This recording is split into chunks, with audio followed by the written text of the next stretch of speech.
कुरुक्षेत्र के युद्ध क्षेत्र को विशाल सेनाओं के आवागमन की सुविधा के लिए तैयार किया जा रहा था। उन्होंने हाथियों का इस्तेमाल पेड़ों को उखाड़ने और जमीन साफ करने के लिए किया। ऐसे ही एक पेड़ पर एक गौरैया अपने 4 बच्चों के साथ रहती थी। जब उस पेड़ को उखाड़ा जा रहा था तो उसका घोंसला जमीन पर गिर गया, लेकिन चमत्कारी रूप से उसकी संतानें अनहोनी से बच गईं।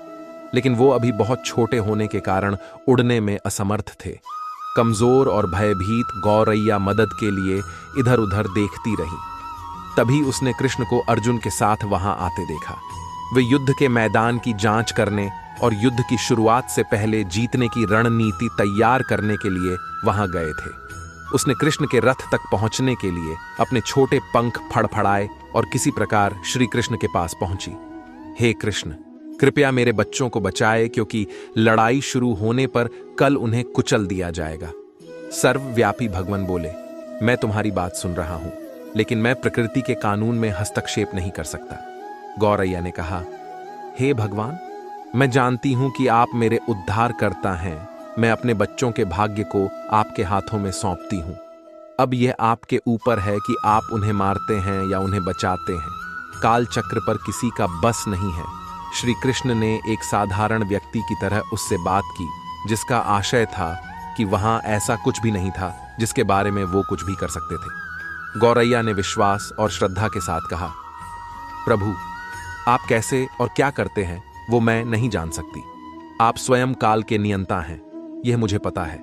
मैं सारी स्थिति एवं परिस्थिति एवं स्वयं को परिवार सहित आपको समर्पण करती हूं। भगवान बोले, अपने घोंसले में 3 सप्ताह के लिए भोजन का संग्रह करो। गौरैया और श्री कृष्ण के संवाद से अनभिज्ञ अर्जुन गौरैया को दूर भगाने की कोशिश करते हैं। गौरैया ने अपने पंखों को कुछ मिनटों के लिए फुलाया और फिर अपने घोंसले में वापस चली गई। 2 दिन बाद शंख के उद्घोष से युद्ध शुरू होने की घोषणा की गई। कृष्ण ने अर्जुन से कहा कि अपने धनुष और बाण मुझे दो। अर्जुन चौंका, क्योंकि कृष्ण ने युद्ध में कोई भी हथियार नहीं उठाने की शपथ ली थी। इसके अतिरिक्त अर्जुन का मानना था कि वह ही सबसे अच्छा धनुर्धर है। मुझे आज्ञा दें भगवान, अर्जुन ने दृढ़ विश्वास के साथ कहा। मेरे तीरों के लिए कुछ भी अभेद्य नहीं है।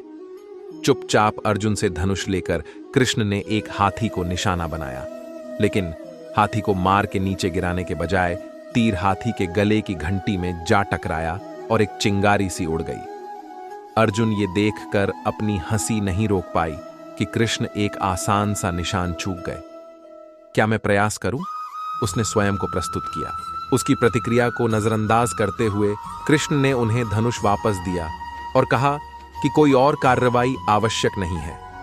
लेकिन केशव, आपने हाथी को क्यों तीर मारा? अर्जुन ने पूछा।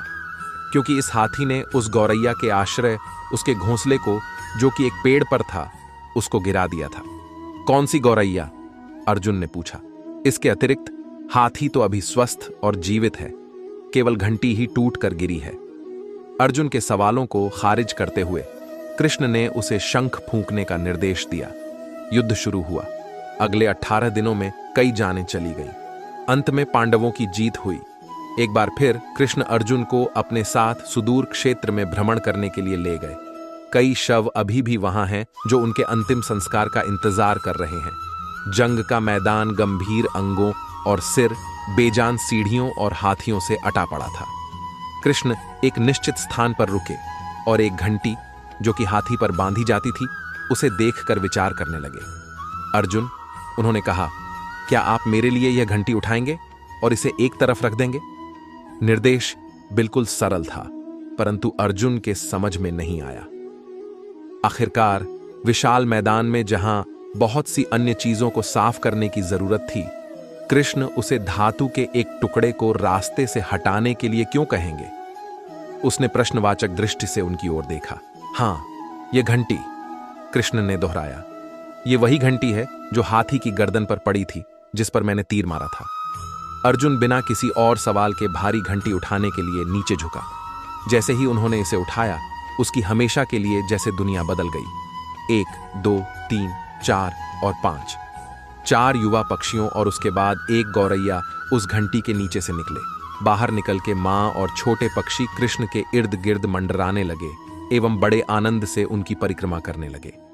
18 दिन पहले काटी गई एक घंटी ने पूरे परिवार की रक्षा की थी।